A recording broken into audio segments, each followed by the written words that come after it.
press the bell icon on the YouTube app and never miss another update. मैं इस बात पे नहीं झूठ बोलूंगी, ये बात सच है। उसका कारण ये नहीं है कि जो मुसलमान लोग हैं वो कोई एलियंस हैं। उसका कारण ये है क्योंकि मुसलमान जो है वो बीफ खाते हैं और हम में गौ मांस जो होता है वो वर्जित है, हम नहीं खाते, जो हिंदू कम्युनिटी है। तो उसका ज्यादातर ये कारण होता है कि उनको लगता है कि जो मुसलमान है उनका जो खान पान है वो हमसे बहुत मुख्तलिफ है। और इट्स नॉट जस्ट मुख्तलिफ, you know, you do things which are not considered you know good in our religion. But मेरे हिसाब से वो गलत है, क्योंकि आपने अगर बीफ खाया है तो वो हमेशा आपके मुंह में तो नहीं रहेगा ना। तो there is no justification for this kind of discrimination. मैं अपने आगे पीछे जितना देखती हूँ, अपने घर में देखती हूँ, मेरे घर में कभी नहीं हुआ। इनफैक्ट हमारे सारे मुलाजिम मुसलमान रहे हैं, मुझे खुद एक मुसलमान शख्स ने पाला है। तो मैंने नहीं देखा, बट ये बात सच है कि ये ऐसा होता है, ये जरूर होता है।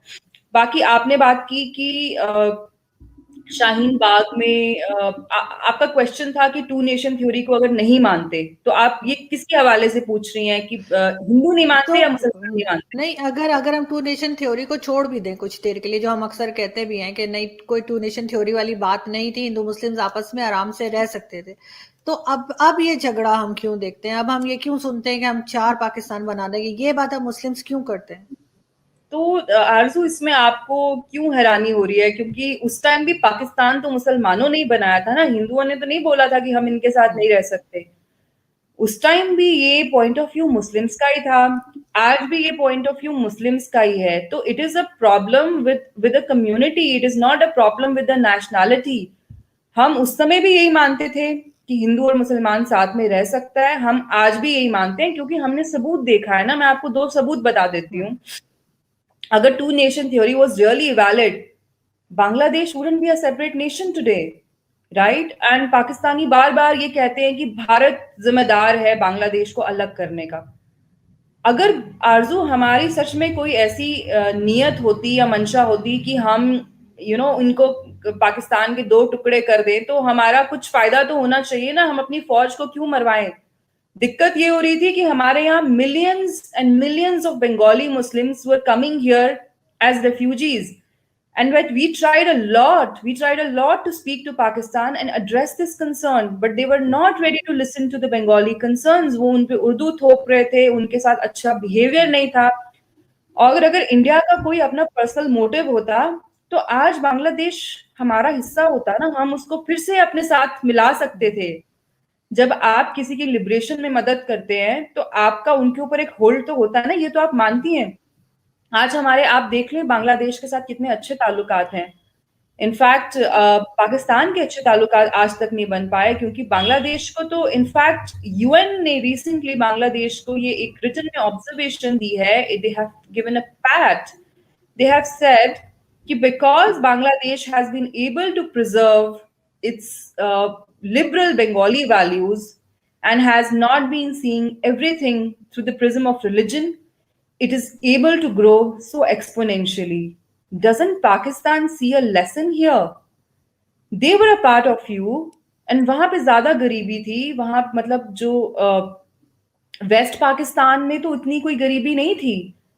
पंजाब तो आज भी इंडिया का, हमारे पास हालांकि कम पंजाब है, आज भी it's one of the most prosperous states. आपको तो मतलब वो कहते हैं ना कि मतलब सबसे खुशहाल धरती दी गई थी, आपने उसका क्या बना दिया? और अगर शाहीन बाग में बैठ के लोग ये बात करते हैं, पहले तो मुझे उनकी ये मुनाफकत समझ में नहीं आती कि एक तरफ से पाकिस्तानी मुसलमान कहते हैं कि भारत में जो है मुसलमानों का बहुत बुरा हाल है, हमारे यहाँ मुसलमान बहुत खुश हैं। तो फिर आपको सीएए से दिक्कत क्या है? तो क्योंकि मुसलमान तो फिर आएगा ही नहीं ना भारत में अगर वो खुश है। तो सीएए में हमने क्यों बोला कि हम सिर्फ क्रिश्चियंस, हिंदूज को और सिखों को इंडियन सिटीजनशिप के लिए कंसिडर करेंगे? क्योंकि आते ही वही है ना, ये आपके डॉन पेपर में छपा है कि हर साल 5 से 6 हजार पाकिस्तानी हिंदूज जो हैं वो यहाँ माइग्रेट करते हैं। क्यों मुसलमान जो है, पाकिस्तानी मुसलमान, वो तो नहीं आता ना इंडिया। और आप मुझे बता दें कौन सा इंडियन मुस्लिम है, अगर वो भारत में मुसलमान इतना दुखी है तो आप मुझे बताएं कितने इंडियन मुस्लिम्स हैं जो हर साल पाकिस्तान में माइग्रेट करते हैं या आपकी सिटीजनशिप मांगते हैं? अच्छा, एक चीज और यहाँ पे मैं ऐड करना चाहूंगी लास्ट में, मतलब इस टॉपिक के लास्ट में, कि अभी ईद गुजरी है कुछ दिन पहले, और जाहिर है एक बहुत बड़ी तादाद जो है वो मुस्लिम्स की इंडिया में रहती है, लेकिन आपके जो बहुत प्रोमिनेंट, चाहे वो मीडिया के हों चाहे कहीं के लोग हों, मैंने नहीं देखा कि उन्होंने कोई ट्विटर पे या कहीं पोस्ट लगाई हो ईद का रेफरेंस देते हुए या विश किया हो। मुसलमान सिर्फ पाकिस्तान में भी तो नहीं रहते, इंडिया में भी बहुत है। मुझे बहुत अजीब सा लगा, ऐसा ऐसा बिहेवियर क्यों आपने, मतलब आप सोचती हैं कि ऐसा क्यों हुआ? होना तो ये चाहिए था कि उन्हें भी एक पोस्ट लगानी चाहिए थी दुनिया को दिखाने के लिए, सही। किसने नहीं लगाई? जर्नलिस्ट ने नहीं लगाई? अब जर्नलिस्ट ने लीडरशिप? भी नहीं लगाई, जो मैं जिनको जानती हूँ, जो पैनलिस्ट जिनके साथ हम शोज करते रहते हैं, तो मैंने कोई खास प्रोमिनेंट लोगों को देखा नहीं इंडिया से कि उन्होंने कोई ईद के उस पे जो है वो मुसलमानों को कोई मुबारकबाद दी हो या कोई भी ट्वीट लगाई हो। आप मुझे पहले एक बात का जवाब दे दें, कितने मुसलमान होते हैं जो हिंदुओं को हैप्पी होली और हैप्पी दिवाली बोलते मैं हैं? तो देती हूँ, मैं तो करती हूँ। आप देखें, आप देती हैं ना, आप क्या सारे के सारे मुसलमानों को रिप्रेजेंट करती हैं? नहीं करती ना। और दूसरा कारण मैं आपको बता देती हूँ, इस साल ना सब लोग डिसइल्यूजन्ड हैं। हमें खुद भी होश नहीं है कि हमारे कौन से त्योहार आ रहे हैं, कौन से त्योहार जा रहे हैं, किसी को कुछ नहीं पता चल रहा। कोई मुसलमानों ने भी कोई ईद कोई इस बार उतने जोर शोर से नहीं मनाई है जितना पहले हर साल मनाई जाती है। और आई थिंक इंडिया से बेहतर इसके लिए आई डोंट थिंक पूरी दुनिया में कोई एग्जाम्पल होगी कि हम यहाँ पे, और हम ये फोटो ऑप्स के लिए नहीं करते। मुझे बड़ी हंसी आती है कि पाकिस्तानी जो है वो मतलब वीडियोस बना के डालते हैं कि देखें हम दिवाली मना रहे हैं जी, होली मना रहे हैं। यार जब आप त्योहार मनाते हैं ना, तो you are just enjoying it. You don't really have to call a cameraman, and it is not done at such a small level that it can be all confined to a video. It looks like a photo op. ये बेवकूफ लोग शायद इससे convince हो जाते होंगे एक organised event से। मतलब त्योहार इस तरह से मनाना चाहिए कि आप कहीं पे भी बैठ के आप त्योहार मना सक रहे हैं ना। ये नहीं होना चाहिए कि आप एक ऑर्गेनाइज्ड इवेंट है और उसमें आपके कुछ मुसलमान दोस्त आ गए। ऑफ कोर्स मेरे बहुत सारे पाकिस्तानी हिंदूज हैं जिनसे बात होती है, और वो ये चीज कहते हैं, वो ये चीज एक्नॉलेज करते हैं कि हाँ, हम we are subjected to a lot of hate in our colleges and our schools. But before we say anything, our Muslim friends stand up and they reply. ज्यादातर ये हमें बोलना भी नहीं पड़ता, हमारे दोस्त ही उठ के ऐसे टीचर्स का मुंह बंद करा देते हैं। बट आप एक नेशन को तो मेजोरिटी कैसे बिहेव करती है उससे जज करते हैं ना। अब इंडिया में भी ऐसे बहुत सारे लोग हैं वो रिटेलिएटरी हेट में जो कहते हैं कि मतलब ईद पे क्यों, आप क्यों वो कर रहे हो? क्या मुसलमान आपको दिवाली पे विश करते हैं? आप क्यों कर रहे हो ईद पे विश? आप अपनी, मैंने क्रिसमस पे विश किया था, मुझे बहुत हेट आई। लोगों ने मुझे बोला कि तुम क्यों दीवानी हो रही हो, तो तुम्हारा क्रिसमस है क्या? भाई मुझे जिस चीज से पॉजिटिविटी मिलेगी, मुझे जिस चीज से खुशी मिलेगी, मैं वो हर त्योहार मनाऊंगी और मैं उसके बारे में पोस्ट भी करूंगी। I don't really care what people think about it. हाँ, बट नहीं आई होना तो यही चाहिए। Answer your question, I think वो इस बार ये भी हुआ है कि क्योंकि इतनी पर्सनल ट्रेजेडीज हुई हैं। जर्नलिस्ट आप देखें, रोहित भाई, जो रोहित सरदाना जी, एकदम से उनकी डेथ हो गई। And the even the journalist fraternity, they are quite disillusioned and everybody is very unhappy right now. Honestly, like religion and festivals are the last things to be on our mind right now, and it applies equally to the Hindu festivals. Holi भी कोई सही। क्यों मनाई इतनी इस बार?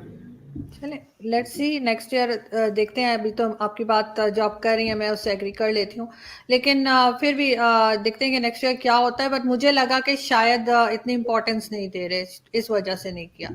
But again हम आगे बढ़ते हैं, तो अभी जैसे आप देख रही हैं कि फलस्तीन और इसराइल का जो चल रहा था, क्लैश चल रहा था, लेकिन अभी भी खैर अब जो है वो सीज फायर तो हो गया है।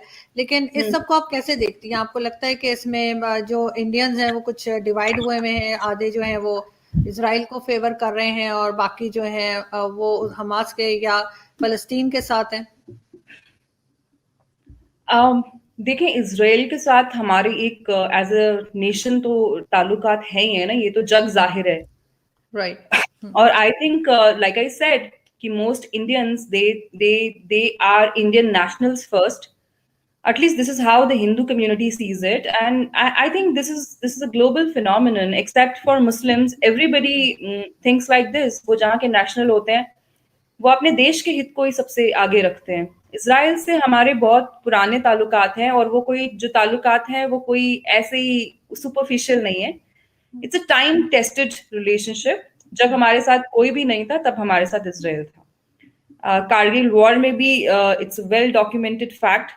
Israel had provided us with satellite imagery, and it was a game changer for us. And it's probably because of, part of their effort also, which led to our victory. तो we are not people जो भूल जाएंगे इस चीज को. दूसरी बात ये कि ये जो पूरा मामला है ना, ये जूस और पैलेस्टीनियंस के बीच का मामला नहीं है. This entire conflict which we have seen unfolding in the last 2 weeks, this was a conflict between Hamas and Israeli defense forces. Even जब पाकिस्तान में लबैक के लोग सड़कों पे उतर आए थे और उल्टे सीधी हरकतें कर रहे थे, बहुत सारे हमारे यहाँ लोग हैं, क्योंकि पाकिस्तानी भी ये करते हैं. जब 26/11 हुआ तो बहुत सारे पाकिस्तानियों ने मिठाइयां बांटी थी, ये टीवी पे दिखाया गया था. जबकि जब पेशावर में बच्चों की हत्या की गई थी, तो इंडिया में मैं आपको इंक्लूडिंग मेरा घर, मैं आपको बोल सकती हूँ बहुत सारे ऐसे घर हैं जहां पे खाना नहीं बना था. It was something very traumatic for us. But Pakistan को देख देख के कुछ लोग हो गए हैं हमारे यहाँ भी वैसे, जिनको लगता है कि हमें भी एक पाकिस्तान बना देना चाहिए. तो इट इज रादर दैट, क्योंकि इंडियन मुस्लिम्स का शुरू से ही उनका माइंडसेट ये है. And not only Indian Muslims, आखिरकार पाकिस्तानी भी तो इंडिया से ही गए हैं ना, मतलब माइंडसेट तो बहुत अलग नहीं है ना. In fact I am shocked that Pakistan is supporting Hamas. In fact अगर आप पाकिस्तान की हिस्ट्री देखें, आपके जिया उल हक 1981 में ये बयान दे चुके हैं, Israel is an ideological state like Pakistan. Take out Judaism from it and it will collapse. Just as if you take Islam from Pakistan, take it out, it will collapse. So this is your general's statement. And I don't have to say this, he's idealized by many people in Pakistan. So अगर आप Israel को एक apartheid regime कहते हैं ना, तो सबसे पहला apartheid regime आप हैं, ठीक है. In fact, I don't agree with Mr. Zia's analogy, because I'll tell you how. Indian Muslims were not stateless people or hapless people who didn't have a home. Pakistan का creation was a result of Islamic aggression.